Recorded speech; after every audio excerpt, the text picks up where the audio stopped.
नमस्कार। आज हम कक्षा 9वीं लोक भारती से पूरक पठन जंगल एक कहानी पढ़ने जा रहे हैं। बच्चों, हम लोग अपनी खुशी के लिए पशु पक्षियों को पालते हैं, उन्हें प्यार तो करते हैं पर उनकी स्वतंत्रता छीन लेते हैं। हम उनके प्यार में अंधे होकर ये नहीं समझ पाते कि उनको भी स्वतंत्रता की ज़रूरत है, उन्हें भी आज़ाद होने की चाह रहती है। प्रस्तुत कहानी में लेखिका ने इसी बात पर बल दिया है कि पशु पक्षियों को स्वतंत्रतापूर्वक अपने प्राकृतिक वातावरण में ही रहने देना चाहिए। जिस प्रकार हम मनुष्यों को अपनी स्वतंत्रता, अपना समाज प्रिय होता है, उसी प्रकार इन मायूस बेजुबान प्राणियों को भी अपने संगी साथियों के साथ रहने का अधिकार है। चलिए आज की कहानी की शुरुआत करते हैं। चित्रा मुदगल द्वारा ये रचित है। अगर आपको ये कहानी पसंद आए और समझाने का तरीका पसंद आए तो वीडियो को लाइक कीजिएगा, शेयर कीजिएगा, सब्सक्राइब कर लीजिएगा, बेल आइकन को दबा दीजिएगा ताकि जैसे ही वीडियो अपलोड हो आप तक सबसे पहले पहुंचे। कहानी की शुरुआत करते हैं। रीडर अनिमा जोशी के मोबाइल पर फ़ोन था मांडवी दीदी की बहू तविसा का। तो एक अनिमा और एक मांडवी और तविसा मांडवी दीदी की बहू रहती हैं। अनिमा और मांडवी दोनों एक स्कूल में पढ़ाती हैं। कह रही थी आंटी बहुत ज़रूरी काम है, अम्मा से बात करवा दें। अनिमा दीदी ने असमर्थता जताई। मांडवी दीदी कक्षा ले रही हैं, बाहर आते ही वह संदेश उन्हें दे देंगी। वैसे हुआ क्या है, घर में सब कुशल मंगल तो है। तो इस तरह से तविसा जो थी मांडवी दीदी की बहू थी, अचानक से फ़ोन करती है स्कूल में। लेकिन मांडवी दीदी क्लास ले रही थी, इसके लिए दूसरी टीचर जो होती है अनिमा जोशी, वो फ़ोन उठाती हैं और वो असमर्थता प्रकट करती हैं कि वो अभी बात नहीं कर सकती और पूछती हैं कि क्या कारण है, सब खैरियत तो है। परेशानी का कारण बताने की बजाय तविसा ने उन्हें पुनः आग्रह किया, आंटी अम्मा से बात हो जाए तो। अनिमा जोशी को स्वयं उसे टालना बुरा लगा। उचित नहीं लगेगा तविसा, अनुशासन भंग होगा। मुझे बताओ तविसा, मुझे बताने में झिझक कैसी। तो इस तरह से विद्यालय में अनुशासन होना ज़रूरी है। इस बात का भी संकेत यहाँ पर दिया है कि मैं बीच में क्लास में से उनको नहीं बुला सकती। अगर कोई बात है तो मुझे बताओ, मुझसे कैसा छुपाना। नहीं आंटी, ऐसी बात नहीं है। तविसा का स्वर भर्रा सा आया। भर्रा सा आना मतलब रोने जैसी आवाज़ करके वो बोली कि आंटी ऐसी कोई बात नहीं है। तविसा ने बताया, घर में जो जुड़वा खरगोश के बच्चे पाल रखे थे उन्होंने सोनू मोनू, उसमें से सोनू नहीं रहा। तो जुड़वा बच्चे थे खरगोश के जो कि इन्होंने घर में पाल रखे थे। बस यहीं से कहानी की शुरुआत होती है। उसमें से सोनू मोनू उनका नाम रखा था और सोनू मर गया था। तो यही बात बताने के लिए तविसा ने फ़ोन किया था अपनी सास को। लेकिन सास से बात नहीं हो पाई। किससे बात हुई? अनिमा जोशी से। 10:30 के करीब काम वाली कमला घर में झाड़ू पोछा करने आई तो बैठक बुहारते हुए उसकी नज़र सोनू पर पड़ी।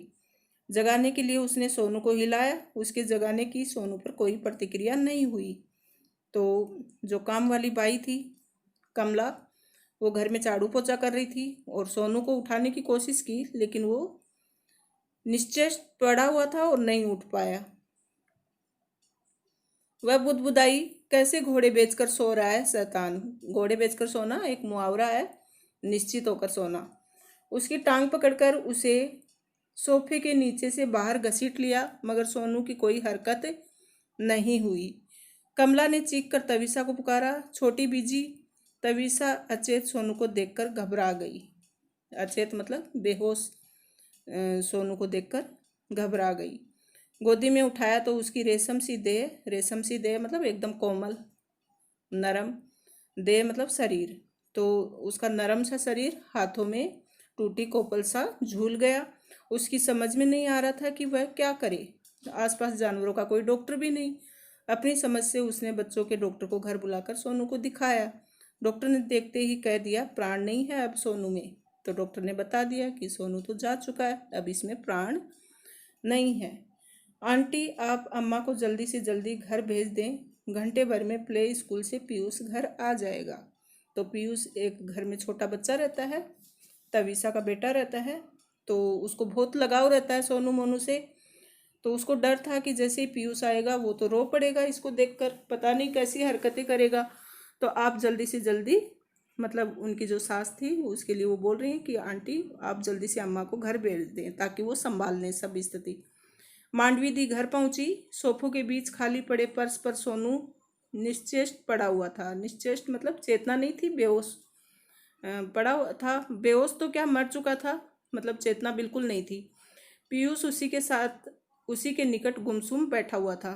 सोनू मोनू की परिक्रमा सा करता, कभी दाएं ठिठक उसे गौर से ताकने लगता। तो सोनू, मोनू है वो सोनू की परिक्रमा चारों तरफ चक्कर लगा रहा था और ठिठक ठिठक कर उसको देख रहा था, और ये पीयूष उसके पास गुमसुम सा बैठा हुआ था।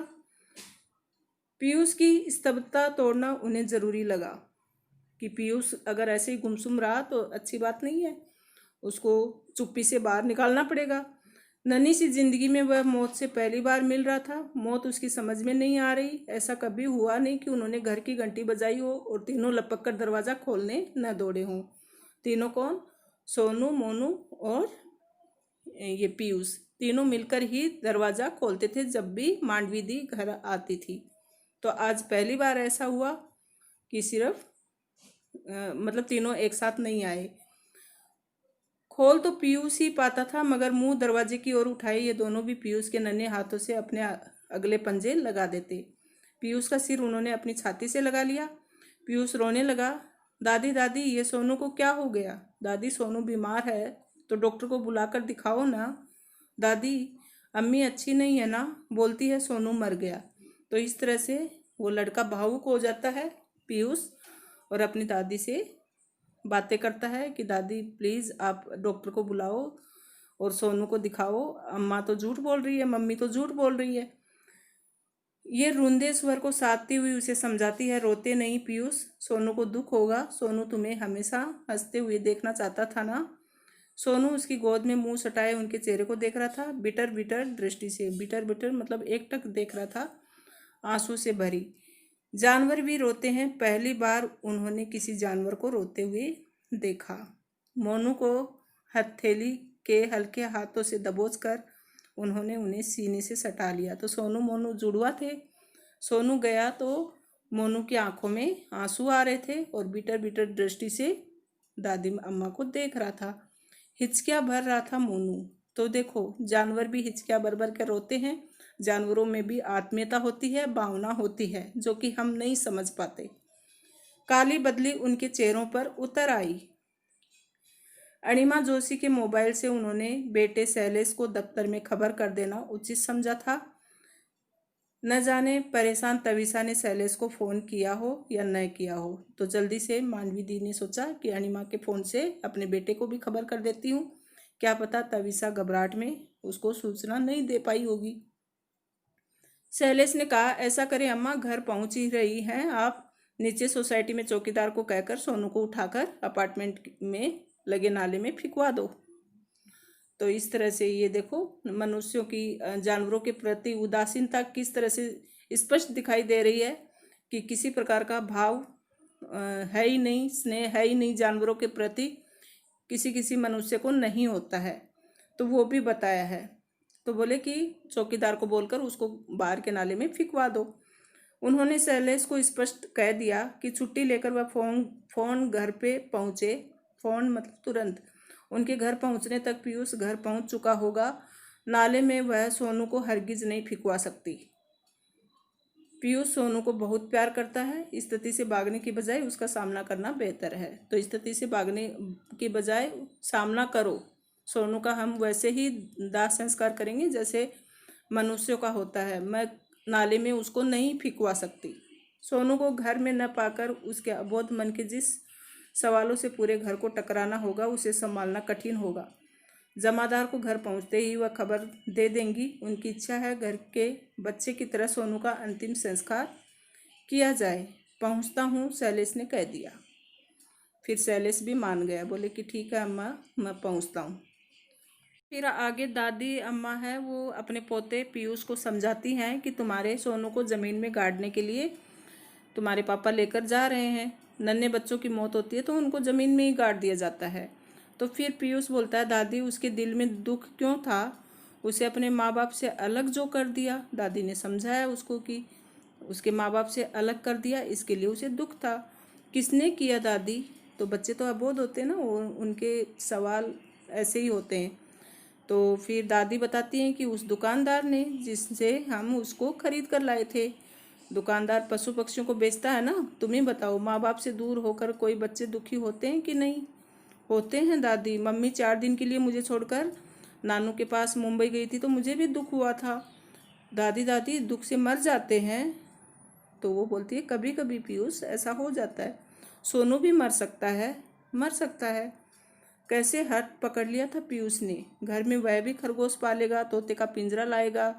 तो फिर उसकी जिद के आगे तविसा और शैलेश ने उसके लिए वो जालीदार बाकड़े में उन्होंने खरगोश पाल रखे थे। पीयूष को खरगोश और तोता चाहिए था। जब किसी के घर गए थे वो जन्मदिन पर, तो वहाँ पीयूष ने देखा कि उन्होंने तोते का पिंजरा लटका रखा था। तो फिर इसने भी जिद पकड़ ली थी कि मुझे भी खरगोश और तोता चाहिए। तविसा और शैलेश ने बहुत समझाया, लेकिन वह माना नहीं। बोले कि हमारे फ्लैट में पक्षी पालना कठिन है, कहाँ रखेंगे उन्हें? तो बोला बालकनी में। पीयूष ने जगह ढूंढ ली थी। तविसा ने उसकी बात काटी और बोली कि पूरे दिन खरगोश बांकड़े में नहीं बंद रह सकते, उन्हें कुछ समय के लिए खुला छोड़ना होता है। छोटे से घर में ये भागा दौड़ी करेंगे, सुसु चिच्ची करेंगे, उनकी टट्टी पेशाब कौन साफ करेगा, उनकी गंदगी कौन साफ करेगा? तो बोले दादी करेंगी। तो बोले दादी तो कॉलेज जाती है ना पढ़ाने के लिए, फिर कौन करेगा? तो बोले स्कूल से घर आकर मैं खुद ही कर लूँगा। तो सारा घर हंस पड़ा। फिर उसकी बातों में आकर उसकी बात मान गए और सब चकित रह गए।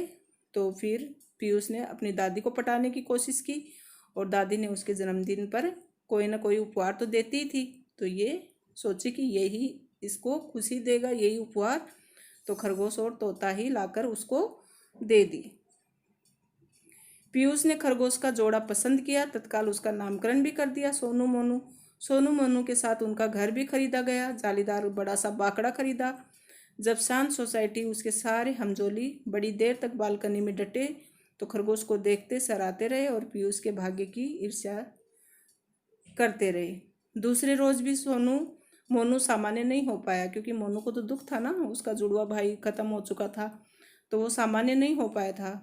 पीयूष को भी दादी ने प्ले स्कूल भेजना मुनासिब मुनासिब मतलब ज़रूरी नहीं समझा।